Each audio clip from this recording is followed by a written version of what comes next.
Hi there. Later, a rainbow road for Washington, D.C. First though, TikToker Taylor Bird, aka Sweet Tea Taylor. There's a creator on this app talking about how God delivered her from homosexuality, and I have an opinion that nobody asked for, but I'm going to give it to you. So this other TikToker he's referring to reckons you can pray the gay away.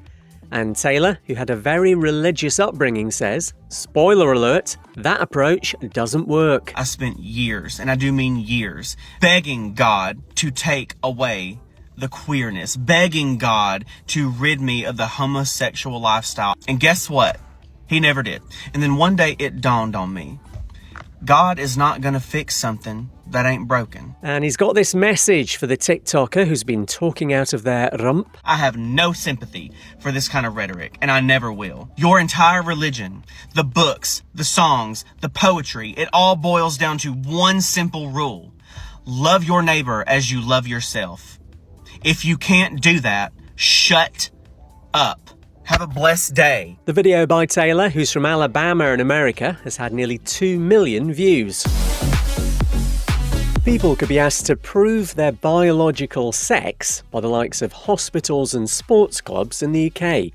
The Equality and Human Rights Commission's published an updated code of practice.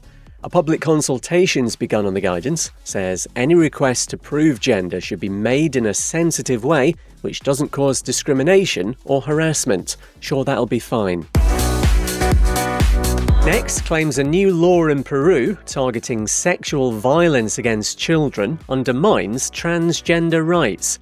It's got restrictions on access to public bathrooms based on biological sex, so trans people can't use those that reflect their gender identity. Human Rights Watch says the law turns child protection into a pretext for discrimination and repression. Hard-right opinion website Spiked is describing transgender children as the must-have accessory for A-list celebs.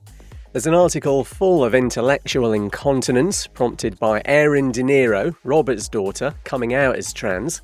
The piece on the hard-right opinion website, which doesn't like being called hard-right, also takes a pop at gay surrogacy.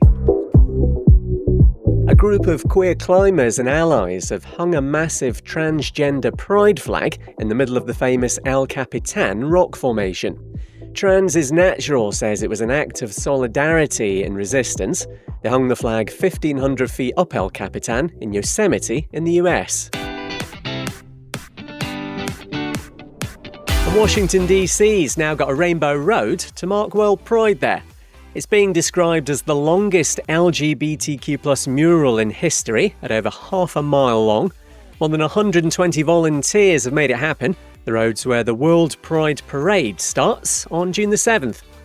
No time to tell you that. The Australian Formula One Grand Prix Pride Hubs won an Inclusion Award at the Victorian Sport Awards. It provided a space for more queer visibility in motorsport. I'm Kev McGraw. See you tomorrow.